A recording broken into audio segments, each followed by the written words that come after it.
Welcome everyone. Today's session is about how we use data and artificial intelligence to design personalized small molecule formulations.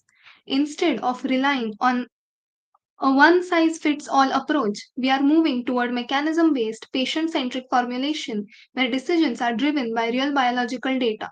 To enable this, we use the Swalife AI Discovery and Study Design Studio, which handles the entire data science layer of our workflow.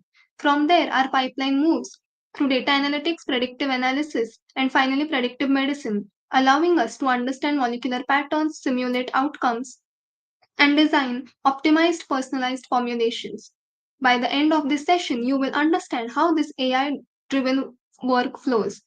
To explain this in detail, I invite Dr. Praveen Badhe, the founder of Swalife Biotech, who has made data science to predictive medicine approach possible. Over to you, sir. So good afternoon, all.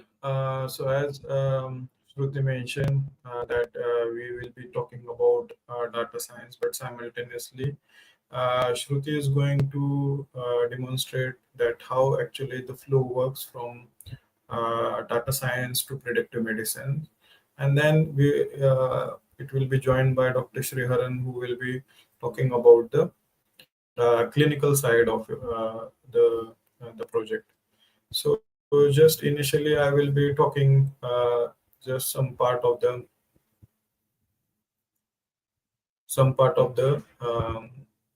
data-driven personalized small molecule formulation. That how this approach is being utilized in Swalive Biotech, and how this discovery flows from the study designing to actually creating the formulation. So initially, when we look why we actually talking about personalized small molecule, is because as we know that the traditional formulation is actually trying to fit just with one molecule to one target. But when we look at the patient's response, it's more about having their uh, different areas like genetic polymorphism, metabolism, comorbidity, and then also about pathway activation need to be considered when we actually trying to develop this formulation. So it is very difficult actually to fit just one molecule to different targets. So there is actually opportunity here to develop a polypharmacological formulation. And in our case at Swalife, we are actually taking natural small molecule. Well, simultaneously, drug repurposing can be done where actually you are taking the already known compound and developing a polymorphological approach where it is going to affect multiple targets.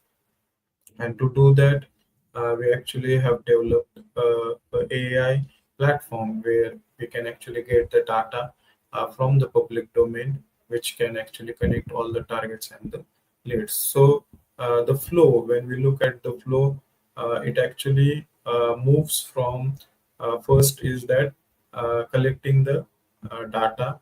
So here, the tool which we have got, that is the AI discovery, is going to collect the scientific prompt, and those scientific prompt are connected to the LLMs.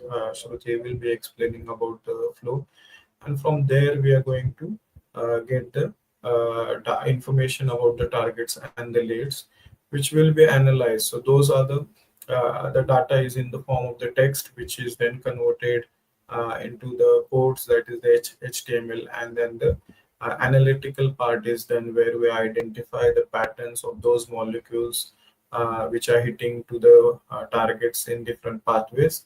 So we will be mapping the therapeutic targets. Based on those that information, we move towards the predictive analysis where the simulated biological outcomes can be predicted. Then the model-based molecules interaction can be identified, and the forecast of efficacy and safety will be done, which gives us the information about the predictive medicine. That is, the insights are then converted into the personalized formulation, and it will be the patient-centric strategy, which will be useful to understand the molecules and the formulation. So how does this tool actually enable us with the personalized formulation is that it help us to understand the pathway, different patterns, the biomarkers, and it also give us the list of the target where we can prioritize that which molecules we can actually take for which targets which have been prioritized due to the data. Those molecules are then selected and optimized, and also the targets have been identified and they are confirmed. Once that selection process is done, we go for the formulation parameters. Uh, Here, our aim is to initially go for predictive medicine and then for the preventive medicine. So we are then going for the precision formulation, where we can actually look for the targets and the molecules which we have identified from the target and develop a formulation. And it will be a case by, that is the personalized case study, where it can be utilized for specific patients. So how does actually the pipeline complete the procedure? So the first step is that using the studio, we will be collecting the data, which is from the scientific literature, also from the clinical databases, and also information about small molecules is collected. And all this scientific prompting is done on our studio.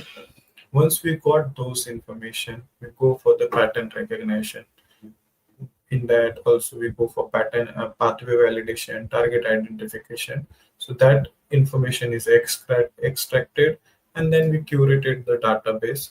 Those database, once it is curated, is in the text format, which we convert that into the HTML format, again using the LLMs, that is the different LLMs which are available, that is ChatGPT, Gemini, Perplexity, and we convert them into the HTML, where we can actually utilize them into the predictive modeling.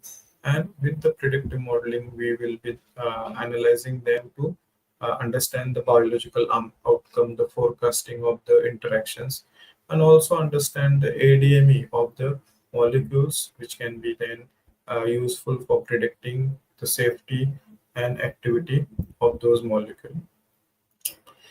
Once that is done, we go for the formulation strategies, where the formulations are created, and then we go for the clinical studies. So with all this thing, once we have got the predictive formulation medicine, we go for the preclinical studies, clinical studies, and for the regulatory approval. At the moment, we have already developed nearly 5 formulations which have gone through this route, and they are at the moment in the market, with observational studies are also going on those formulations. So more detail now with the live demonstration, that actually how the tool works, that is collecting the data. So for that, before you go on the studio, and you actually have the scientific prompt which actually help you to get the data set generated.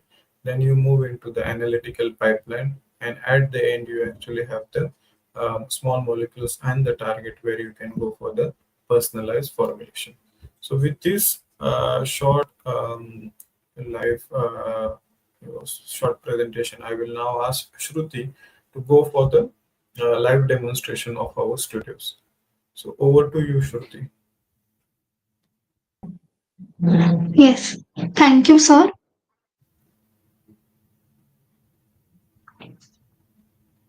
I will share my screen now.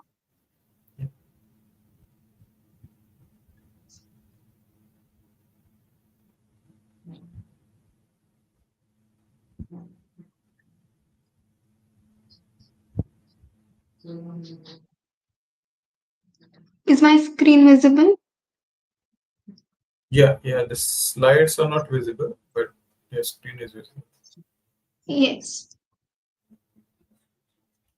Now I will take you all through the live demonstration of the Swalife AI Discovery and Study Design Studio, which forms the basis of data science in drug discovery. Today, I will show you how the tool works, how each module is structured, how the prompts are organized into 2 sections, and how these prompts become your primary data source for data analytics, predictive modeling, and formulation design later. This, as you see, is the main interface. The tool is extremely simple on the surface, just two inputs, design or condition, and herbal molecule or plant source. Once we enter these, the entire system recalibrates and generates 40 prompts per module tailored to this exact pairing. I have entered the disease as breast cancer and the herbal source as ursolic acid, as we are focusing on small molecules. Now that I've entered these, I click generate 40 prompts. All the 6 modules now become fully customized. Module 1 helps us understand. Module 1 is target and mechanism. It helps us understand the biology of the disease and the biological plausibility of the molecule. It answers what is happening in the disease and where can the molecule intervene. The first prompt in section 1 says that search PubMed, Disgenet, and KGG for signaling inflammatory and oncogenic pathways most implicated in breast cancer and check if ursolic acid or its bioactives modulate any element of those pathways. Let me explain what this does. This prompt forces the large language model to scan the biological literature present the major pathways involved in breast cancer, the signals that drive the disease, and whether ursolic acid interacts with those pathways. This is the first step in connecting the disease biology with plant bioactivity. Now, I will take you to the section 2 of this target and mechanism module. The first prompt here. This prompt shifts the work from literature extraction to experimental reasoning. It makes you think like a researcher. What exactly is my hypothesis? How would I test it? It also forces the large language model to propose assays that validate each hypothesis. So, Module 1, Target and Mechanism, gives us two things: disease domain knowledge in Section 1 and mechanistic hypothesis and early study design in Section 2. Together, they form the biological foundation. Now we will go to the next module. Module 2 shifts the focus from disease biology to molecular behavior. Here we explore phytochemicals, ADMET, docking, and optimization strategies. After generating 40 prompts, again we come to section 1 that focuses on public domain data, and section 2 that is methodology and hypothesis design. In section 1, the first prompt builds a phytochemical map around the plant source. It helps us understand what compounds are present, which categories they fall into, which ones might be biologically relevant. This becomes the basis for lead selection and screening. In the section 2, this one, that is design a lead triage funnel for ursolic acid against breast cancer. This is a crucial prompt. It structures your entire research pipeline, that is literature scan, in silico docking, in vitro screening, ADMET filtering, formulation decision making. This is textbook R&D workflow, and the tool generates it automatically for your molecule. Module 2 outputs both the raw phytochemical universe and the structured optimization strategy. The third module is in vitro design. Again, we generate 40 prompts in section 1 and 2. The first prompt in section 1, this prompt pulls all possible model systems, MCSF7, MDA, ME, etc., and compares them with existing research involving ursolic acid. It gives you the scientific landscape. In section 2, the first prompt here is sorry gives you the real assay design, that is dose gradients, controls, replicates, endpoints. This is ready for laboratory translation. As as we go to the next module, Module 4 extends your experimental design to animal studies. This provides the preclinical landscape, that is, what models are typically used, whether ursolic acid was studied, what the known outcomes were. This sets your preclinical direction. This prompt gives the section 2 first prompt gives a complete preclinical study structure, that is, with the high or low dose, the standard drug, disease control, normal control. This is exactly how preclinical studies are designed in biotech. Module 4 builds your in vivo experiment logic, that is groups, controls, dosing, and markers. Now we move to the fifth module, that is clinical and pharmacovigilance. The first prompt in section 1, that is retrieve standard of care and treatment guidelines for breast cancer and note where herbal adjuncts are usually discussed. This shows how your molecule moves into early clinical concept design.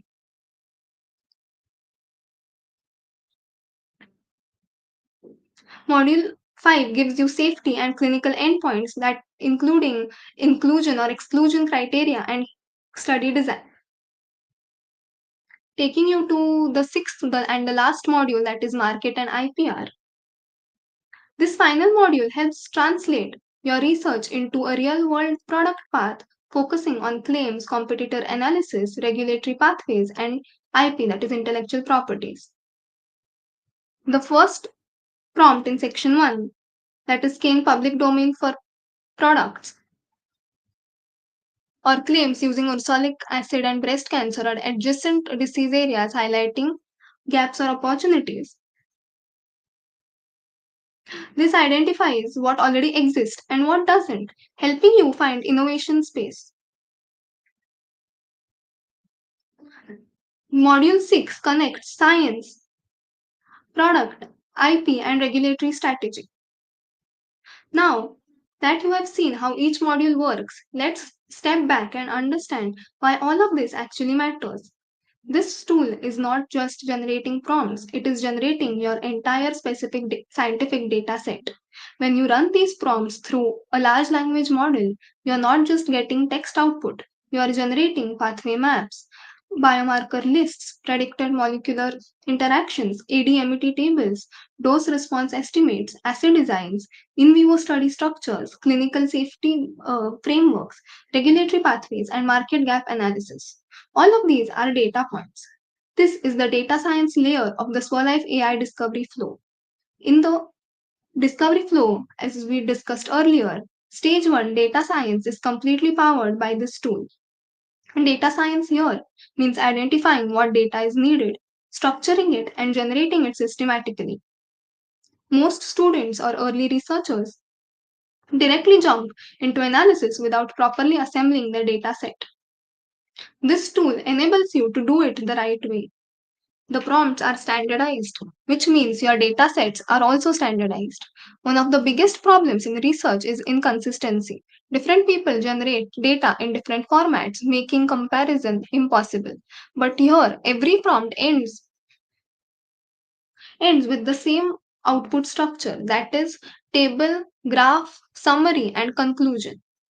This has two benefits. Your data becomes analysis ready. Every student's output can be compared, combined, and validated. This is exactly how real AI driven research and development pipelines work.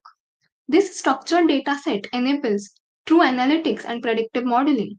Once you have standardized outputs across all modules, you can analyze molecular patterns, you can compare biomarkers with phytochemical activity. Without structured data, none of this would be possible. Analytics is only as powerful as the data it receives, and this tool guarantees high quality, consistent data. This pipeline teaches scientific thinking step by step. Each module represents a real world biomedical research phase, that is, target and mechanism, then molecular selection, in vitro and in vivo design, clinical translation, and finally market strategy. This is the exact progression used by biotech teams. By working through these modules, you are learning to think like a research scientist, not just generating answers. This data set becomes the foundation for your personalized formulation design. And now here's the final connection. Every formulation decision you will make later, the dosage, the delivery system, the patient subgroup, the mechanism of action, is based on the data that is extracted from this tool. This is how research becomes analytics and analytics become innovation.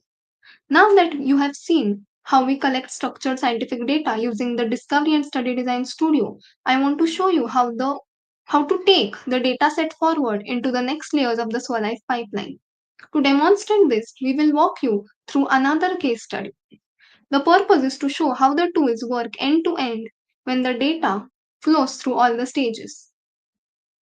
The first step, that is data science, we will take the LLM generated outputs, pathway summaries, biomarkers, in vitro and in vivo designs, and convert them into a clean structured HTML dashboard using Gemini. But why Gemini? Why HTML? Because HTML gives us clean formatting, tables with clear columns, headings, and sections, machine readable structure. This is essential for the next tools. Now we upload the HTML file into the Predictive Analytics Prompt Studio. As you can see, the tool extracts the dashboard summary. It detects sections, KPIs, experimental components, and key phases. Just let me take you through that.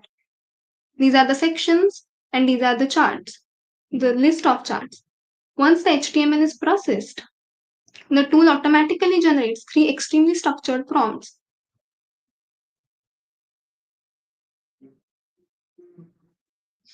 These prompts are the core of data analysis and predictive reasoning.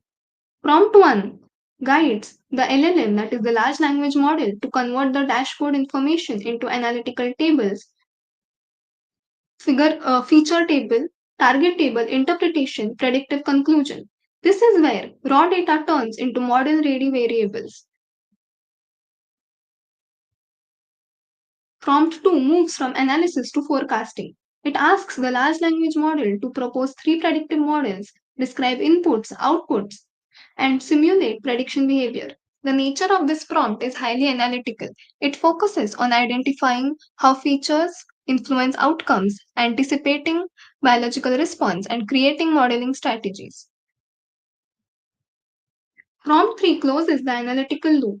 It compares the observed versus predicted modules, identifies biases, evaluates model reliability, and produces a final predictive conclusion. This tells us whether the proposed model is good enough to guide decision making. Once the large language model completes these three prompts, we again convert the output into HTML using Gemini.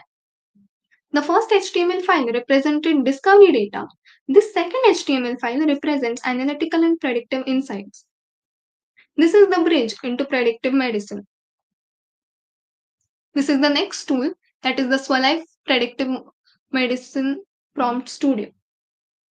We now upload, this is the new HTML file that we have uploaded.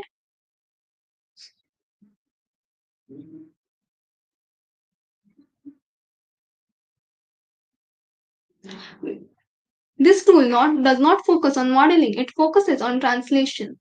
It identifies biomarkers, endpoints, risk patterns, and clinical logic embedded in the dashboard. Just like the previous tool, this also generates three highly structured prompts, but this time the prompts are aimed at clinical translation, patient level strategy, and doctor facing decision systems. Prompt 1 takes the preclinical biomarkers and maps them into real clinical endpoints. It builds tables that link biological signals to measurable patient outcomes, such as survival, tumor response, or recurrence risk. Prompt 2 generates something extremely valuable, a digital response or a risk benefit score. This score helps stratify patients into groups like high responders, partial responders, or likely non responders, and acceptable versus high toxicity risk. This is the foundation of personalized medicine. Prompt 3 brings all insights into a phase 0 or 1 clinical strategy and a decision support system. It defines objectives, dose levels, biomarker sampling schedules, and explains how clinicians can use model outputs in real life. This creates a complete blueprint for human translation. So, in this case study, you have seen how data travels from large language model data to the HTML dashboard to predictive analytics to again an HTML dashboard to predictive medicine and final clinical intelligence. At each stage, the prompts become more refined. Data science prompts collect information, predictive analytics prompt, analyze and model it, and predictive medicine prompts turn it into clinical and patient level insights. This layered transformation is what enables us to go from scattered biological data to personalized small molecule formulations and predictive therapeutic strategies. This marks the end of the live demo.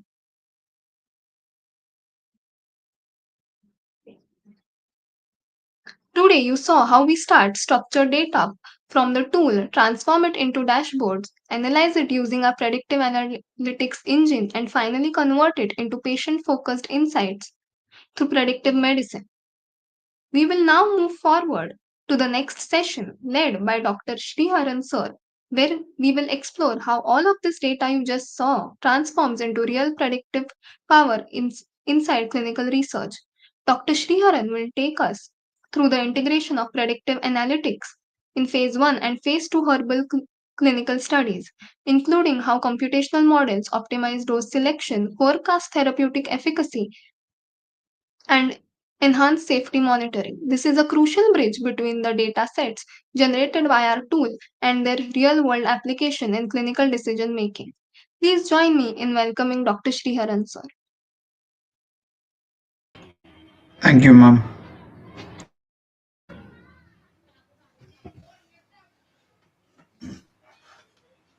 Hi, all. Today we are going to see about the before session was delivered by Shruti ma'am. So we are going to integrate how the Shruti ma'am say about their model developed by Swagala Biotech. We are going to see what are the theoretical structure which helpful in this model. We are going to see about that. So integration of predictive analytical in phase 1 and 2 herbal clinical trial. We are going to see today the session about a lot of thing about predictive analytics. So we know that the herbal medicine have challenges in majorly in dose response. Why means we due to the active large number of active component we do not know which compound give which efficacy. Likewise, there is a problem challenges in herbal medicine, and we also know there is a complex in phytochemical property. Phytochemical property is nothing but the mixture of the active compound. So it should be vary from batch to batch variation due to his geographical location. Likewise, so these are the challenges are happening in the herbal clinical trial. And another one thing is inter-individual variability. So it should be variable. So how to overcome these challenges? So the solution is predictive analysis. So what are the predictive? What are the things are developed by predictive analysis means using predictive analysis, we know about the PK model. You know about PK. So PK is nothing but the pharmacokinetic model. So using this predictive analytic, we can combine the animal data in vitro and initial human PK data, pharmacokinetic data to analyze, identify the mechanism of action and absorption, distribution, metabolism, excretion. We can easily understand, and we can it will very useful for the herbal trade. So another one thing is Bayesian adaptive design. So using this Bayesian adaptive design, we can identify the toxicity and when to stop the trial, when to re-escalate. Like those are the things are helpful by using Bayesian adaptive trick. So and the another thing is machine learning. So machine learning is a very important thing. So in nowadays in trial, so it will give very helpful to identify the data related pattern to identifying that. So based upon the predictive analysis, what are the innovation we are going to get benefit means it should be reduced development cost of the trial. And second thing is regulatory. So using this predictive analysis, we can provide justification. So based upon this data, we can easily provide the justification, and our regulatory approval decision also it will go in a faster way. And third thing is clinical efficacy. Why means and due to his reduction of clinical trial to 30 to 40%, we can get the clinical efficacy in a very great manner. So it also very good in clinical efficacy also. So the predictive analytic core analytical framework is what means. First thing is dose selection. So why means the dose selection is very important. We cannot start the trial so without dose selection. So while we selecting the dose, the population pharmacokinetic model is very important. So before I'm say that in the previous sale, the ADME. the absorption, distribution, metabolism, etc. Why that is very important means then alone we know how the herbal product move to the body. Then alone we know. So using that is a main thing in core analytical framework. So second thing is efficacy. So after the dose, we want to need to forecast the efficacy. So that is a very important thing. So here the efficacy is forecast by using the Bayesian dose response model, machine learning. We can forecast that. So safety monitoring. So safety monitoring also one of the important thing. Well, continuous monitoring is very important for that. So adverse event observe, when to stop, when to escalate, what are the boundaries of toxicity. So using this, we can identify that. So this is the difference between traditional and predictive approach. So in traditional approach, we know about that there should be no flexibility. We want to wait until one cohort finish, then only we can start another cohort, and and we also analyze the curve response after the trial alone. So the here the one of the major concern is DLT. DLT is nothing but dose limiting toxicity. So in herbal traditional medicine, the dose limiting toxicity is only as a yes or no alone. So it always ignore the severity grade. Say cases, it always ignore that. So that is a major problem. So and last thing is limiting data on PK. So pharmacokinetic data is very low in um, traditional approach compared to predictive analysis. So the predictive analysis is nothing but it this model inform the dose selection based upon the previous data it will give, and another one is adaptive cohort. So in traditional medicine we want to wait. So this is adaptive cohort alone. We can analyze. We can during the trials itself and continuous monitoring. So in traditional approach we can wait until the trial over. So this is a continuous approach. So real time efficacy also, and one of the important thing is integrating PK and PD model. So this is a difference between that. So dose optimization. So population pharmacokinetic modeling.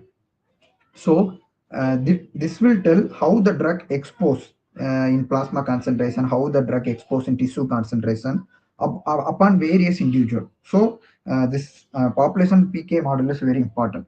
Why means, for example, I'm saying if we giving 100 mg to for 10 people means the 10 people have different plasma concentration and 10 and different total expose. So their plasma concentration and total exposure are different.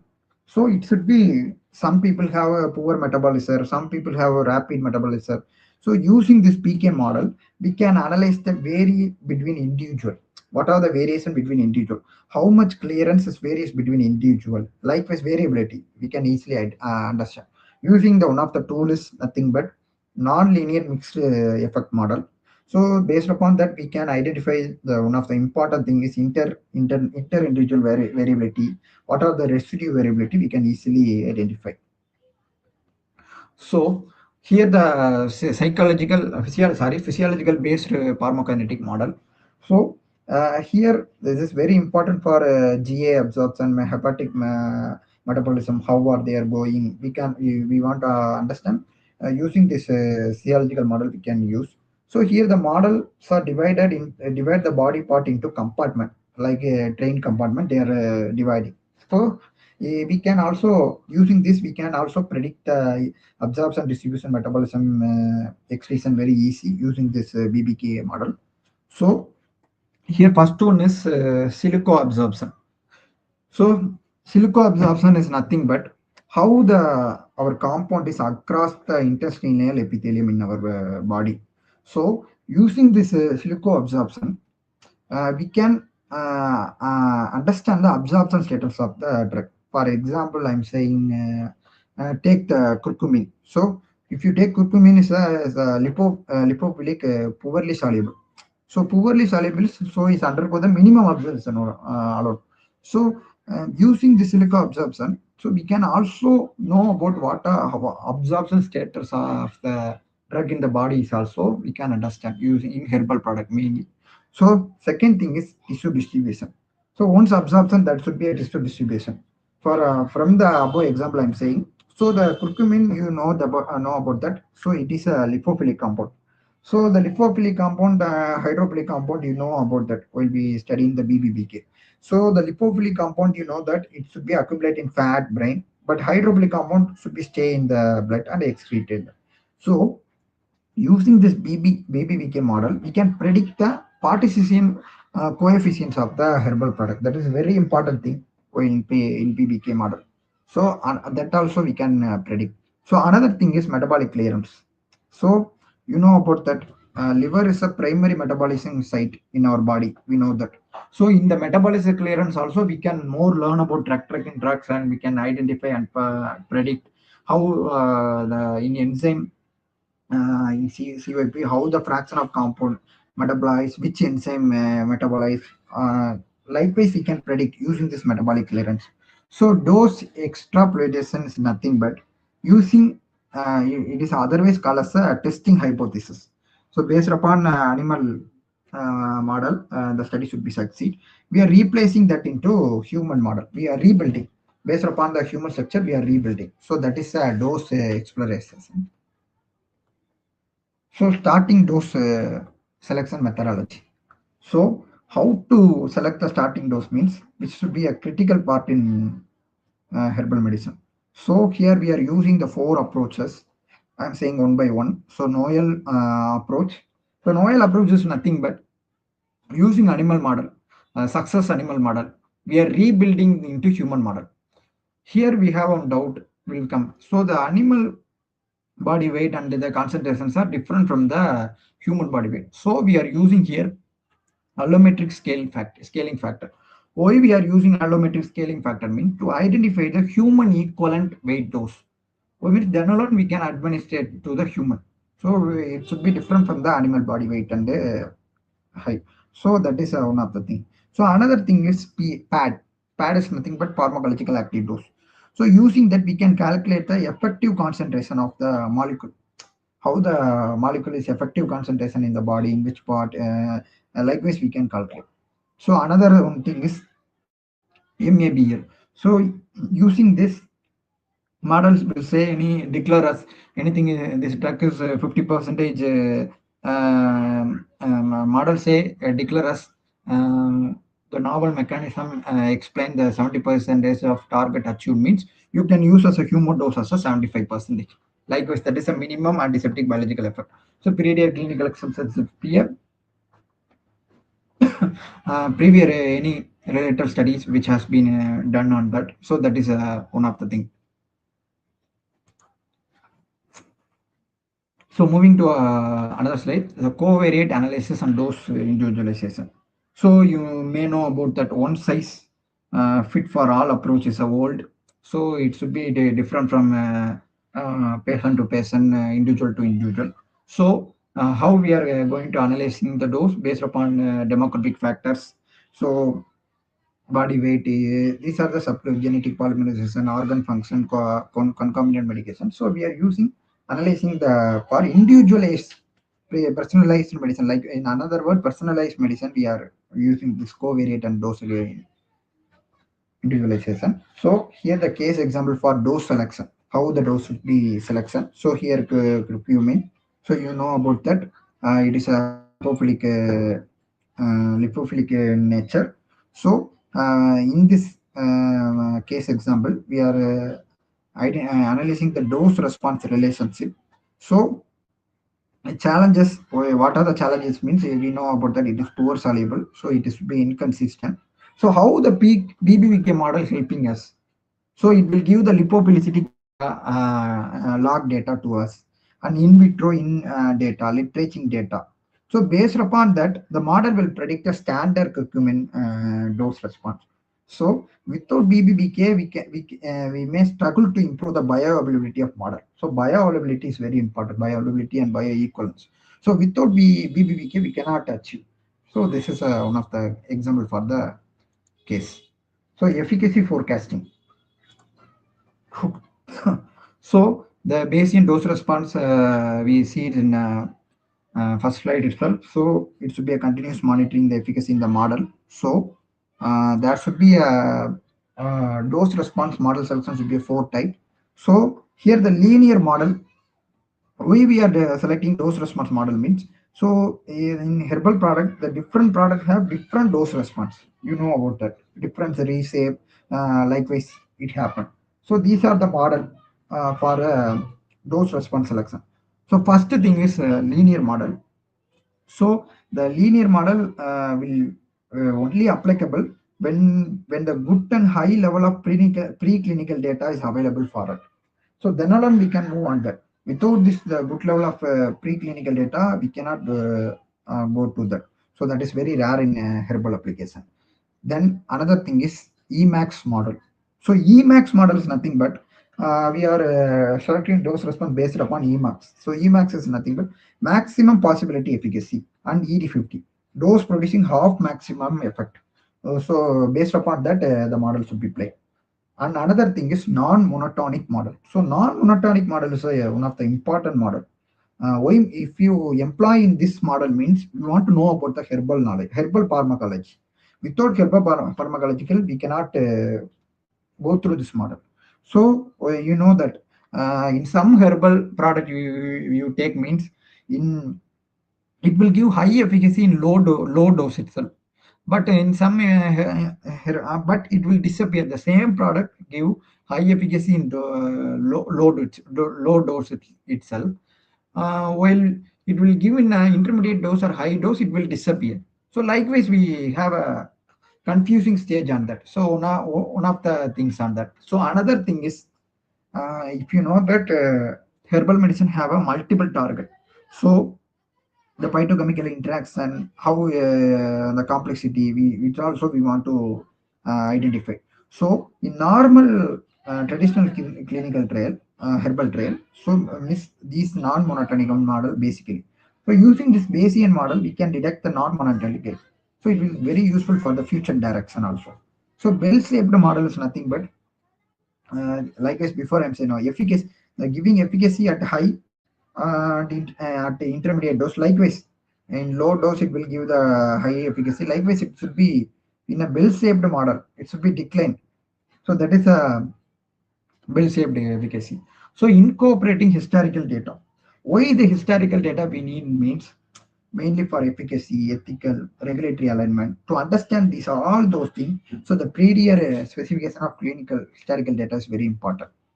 So machine learning integration. So the following the previous AI class itself, we learn deeply on that machine learning integration. So you know about featuring engineer. Using this machine learning, we can features the engineer likewise blood pressure, likewise which stage, which grade. Likewise, it will give the feature engineering. So model training, we want to train the set to get the data accuracy, and cross validation. We want to cross validate. What it means the machine learning memorize the um, prompt. So we want to cross validate, and reassemble forecasting is to improve the efficacy. We want to remodel, and model testing should be frequently happen. So that is a reassemble forecasting. So another thing is efficacy endpoint selection. So biomarker endpoint, you know about the biomarker endpoint. So it is a continuous objective lab method. So that is a biomarker endpoint. In herbal medicine, there should be a different biomarker should be used. For example, I'm saying if you're using an inflammatory biomarker means for anti-inflammatory drug herbs we can use. Likewise, we are using lipid biomarker for CVD disease related to drug we are using.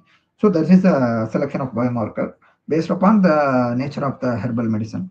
So another thing is clinical outcome. So it will directly measure the patient condition, but in clinical outcome for efficacy is large sample is normally we want to need. So composite endpoint is nothing but it should be a multiple measure using the holistic efficacy we are measuring that. So time to event modeling. So time to event modeling is another called as a survival analysis. So it's mainly for chronic diseases. So using that we can identify the how the 50 symptoms reduce or 50 percentage reduce, how the clinical readmission. Likewise, we can identify using this time to event model. So here using the two types of tool, one is weighable and another one is logistic. So weighable is nothing but it a flexible tool. It will measure when the hazards increase or decrease over the time. Likewise, it will measure time to event modeling. Hazard increase or not. Likewise, so logistic is a non-monotonic hazard.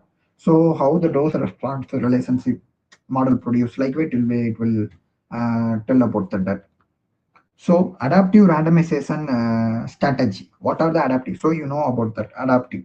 We may adjust the subject based upon our trade. So what are the strategy we are following? First thing is equal allocation. So we are allocating very equally to all the ratio, 1:1:1 ratio. And second thing is response adaptive. So response adaptive nothing but based on response we are allocating. So that is.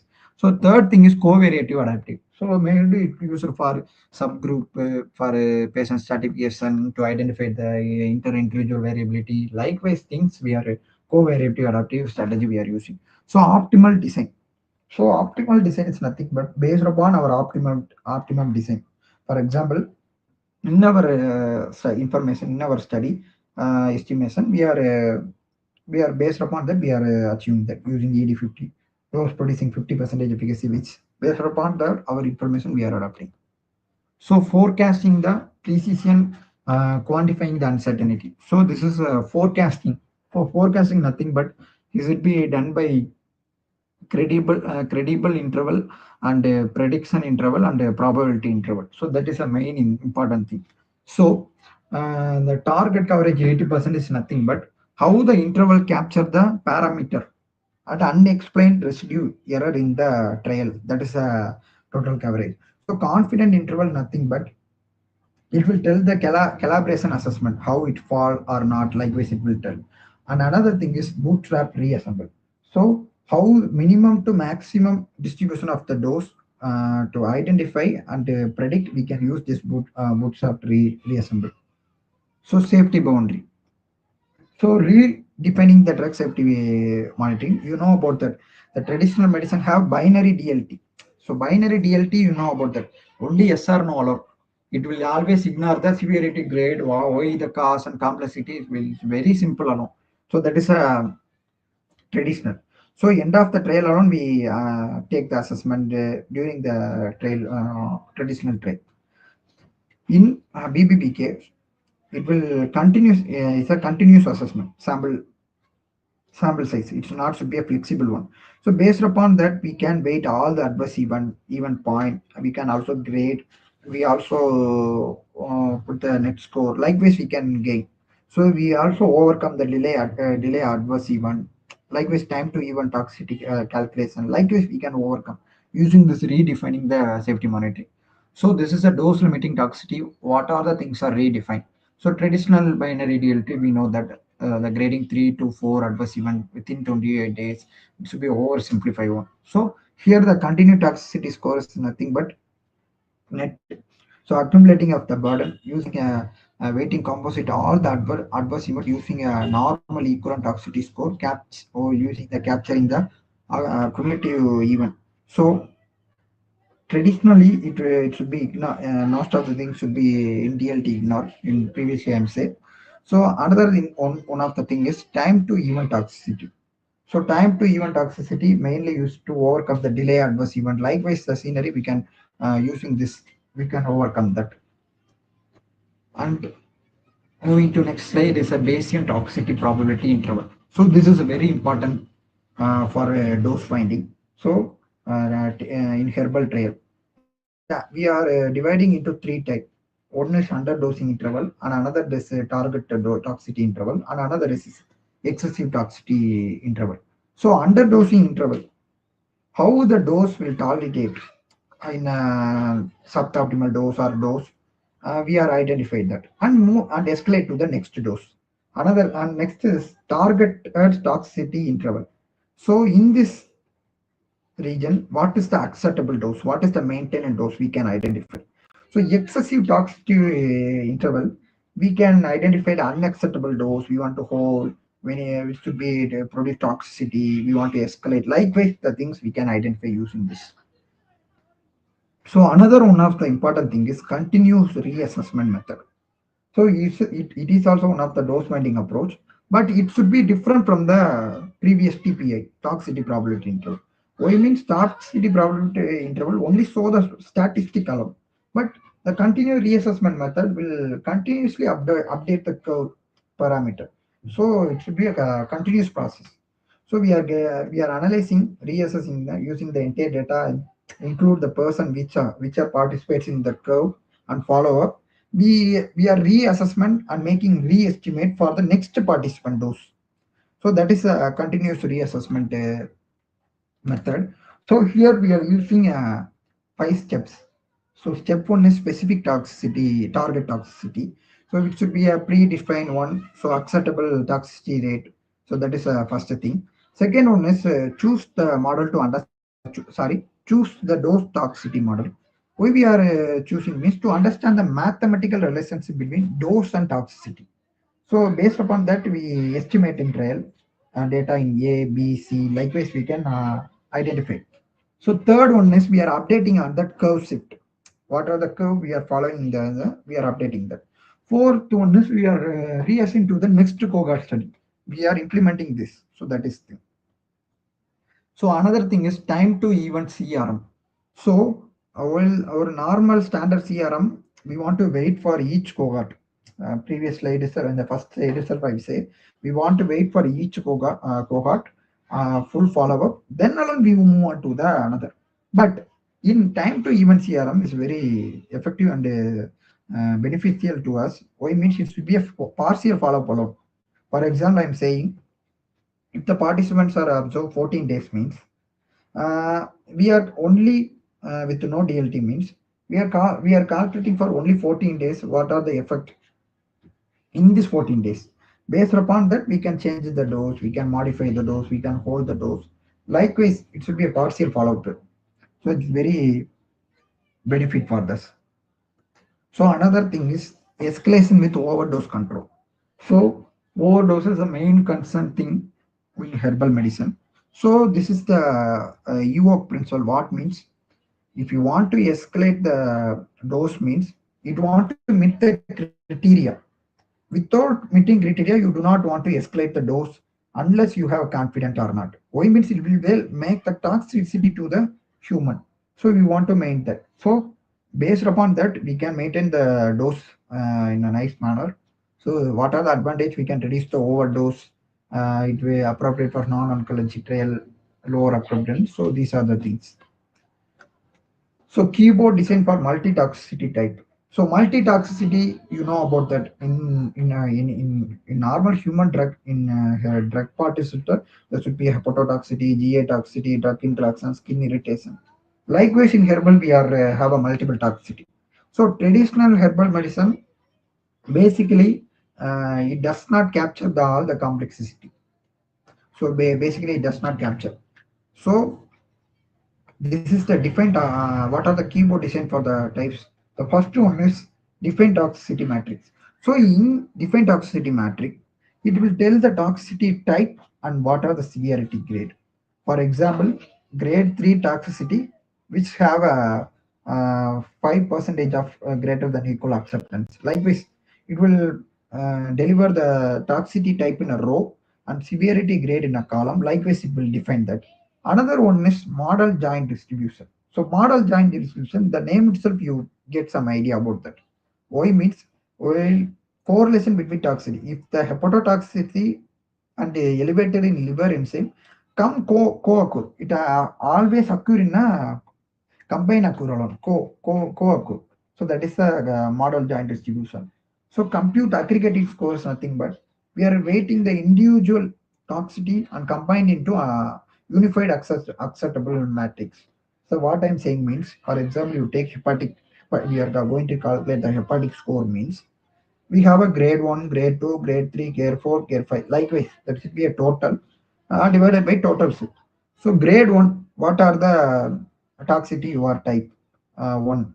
Grade 2, what? Grade 3, what? Grade 4, what? You want to multiply all those things and divide by the total set. You will get the hepatic score. So we can easily aggregate that. That is a compute aggregative score. And based upon that, we are making decision whether to escalate or not. We want to hold likewise. So safety signal detection is one of the important thing. So while for unaccepted adverse event pattern, likewise, safety signal is very important. So it has a two type. One is a disappropriate analysis. Disappropriate analysis is nothing but what are the observed adverse event versus expected adverse event. We are based upon that we are come to the conclusion. Time to serious analysis means we are monitoring the adverse event over the trial duration. So, for example, time to serious analysis I'm saying means if the GA complaint, it should be increased over the time. For means, for example, in first week it should it is in a 1.5 percentage. In eighth week it should be a 25 percentage. So based upon that we are creating the signal by his strength. So we are successing dose accumulation or tolerant issues be happen. Likewise we can take. Another one is multiple item gamma positioning shrinker. So using this have a multiple testing, spontaneous reporting. Likewise we are testing. We are generating the signal using this each adverse event and tracking the signal by the strength. So that is say multiple gamma position shrinking. So hepatotoxicity monitoring for herbal product. So hepatotoxicity is a main concern. What I'm saying means the 10 percentage of the drug induced liver injury due to the herbal supplement alone. So the main thing, many herbal products are metabolism it takes place in liver alone. So so we want to monitor that main concern. So another thing is monitor the baseline of ALT, CLT. Hayes law. Hay law is nothing but while ALT is elevation, it concurrently will give elevation to the bilirubin also. During that stage, we want to immediately stop the herbal product, which means it will lead to the serious disease and it also lead to the drug-induced toxicity also. So the Hayes law also we want to concern while doing the herbal medicine. Individual safety boundary. Why this individual safety boundary? We know about that. Different patients have different hepatocytic risk based upon their age, genetic comorbidity. Likewise, so identifying the risk factor to predict the stratification, we are going to assign the personalized medicine. So these are the individual. So integrating PK and PD safety platform. So, in a normal traditional trial, they measure separately, but in predictive analysis, we are integrating three of them. We know that PK means what body does to the drug. We know PD what drug does to the body. Safety platform is a toxicity. We are combining measure that. So based upon that, we can measure the dose, how it exposes, how the tolerance, how the efficacy. So connecting all we can measure. So there is a PK and P safety trial. So mechanistic of PK and PK model. So first important thing is target. How much does the target engage in molecular? It measure how much the inhibition takes place, how much reduction takes place. Likewise, target how the target engagement. Using that we can easily identify. This is very important to identify the mechanism of action. Another thing is pathway modulation. How the incubation is reducing the concern disease or for example if you take the normal drug means HMG CoA reductase, it will reduce the cholesterol secretion. Likewise, what the incubation, how its status, we are look on that. So another thing is clinical translation. How this change into clinical outcome, patient outcome, how it improve the symptom. Likewise, we are analyzing. Expose and response analysis. So response analysis is nothing but individual drug expose. So you know about that one person, if you're getting the drug means one person get bioavailability in 1%, another person get 2% bioavailability, 3%. Likewise, it should be different. So using this expose response analysis, we can detect the PK variability and improve the dose response signal and personalized dosing. Main important thing, we can also do that. So quantitative system pharmacology. So it is one of the important thing to understand the drug. So using this quantitative system pharmacology, integrating with the biological knowledge, multi-scale biological knowledge, we can predict the how the drug effect, how the drug effect. Why means the herbal product, you know about that, it have a multiple target, multiple pathway. We cannot know how it will model. So using this QSP, we can model how the disease pathway. For example, I'm saying in QSP pharmacology, if you take the ashwagandha means it may have dozens of alkaloid. It will happen. Basically, it will in dozens of alkaloid. So each alkaloid have a different target, a different receptor, different enzyme, ion channel. Like so, using this QSMM, we can identify the molecular target, signaling how the cell type specific respond, how the tissue level, how the whole organism takes place. Likewise, we can understand. So, before going to real recruitment, we can also do this QSP using a virtual patient. Using virtually, we can do using taking a virtual population and screening before real recruitment. So benefit risk framework is very important thing. So these are the thing. So benefit risk, we want to achieve the benefit 70 percentage. So that is one thing. So multiple criteria disease analysis nothing but. So we are taking decision multiple disease analysis, likewise time to response, efficacy, duration, effect, benefit, what are the harm, likewise we are scoring that. So utility function is a patient voice. In another word, how the patient benefit, how the symptom reduce, likewise. So this is a graph on that how the simulation based dose optimization. So implementation. So how the regulatory helping for the predictive analysis. So you know about that FDA give the guidelines about how the publish guideline about how the model informed drug development. Likewise, he also FDA also publishing. So EMA also giving validating the Bayesian model and evidence-based support adaptive trail also they are also giving support to us. So this is the regulatory alignment and guidance. So software and computational infrastructure. So while using predictive model, we want ecosystems main thing and we want to the Python stack developer and pharmacometrics very important. We means those calculation main core thing is PK pharmacokinetic and pharmacodynamics. Main thing is pharmacometric. So team composition. So this is a team composition. Without collaboration, we cannot achieve the clinical pharmacological need for interpreting PK, PD model, regulatory effort for the regulatory upload by status, data scientist, pharmacometric. So this is the team composition. So cost benefit analysis. So investment requirement. So software license, personal training, consultant. Likewise, these are the investment requirement. And what is the expected return? So the expected return is very important thing.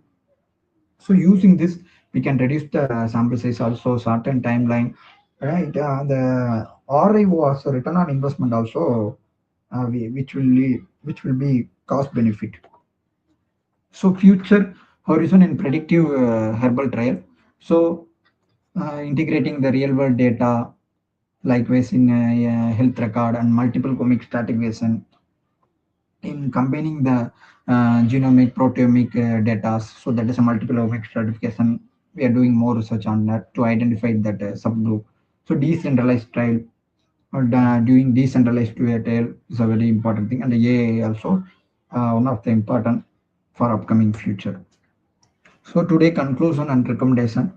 So how we know about that, how the predictive analysis is very helpful to transform the yearly pace of clinical trial. We see about that, and how also the Bayesian and adaptive design help in dose selection and the dose finding. Also, we can tell how the regulatory agency will give supportive to the herbal product in using predictive analysis. Also, FDA and EMA also we can see about that their guidelines and their validative procedure. So how they implement, how it should be implemented using a multiple collaboration, return of investment, and what are the ecosystem we want. Likewise, we are see on the today's session. So, thank you for listening.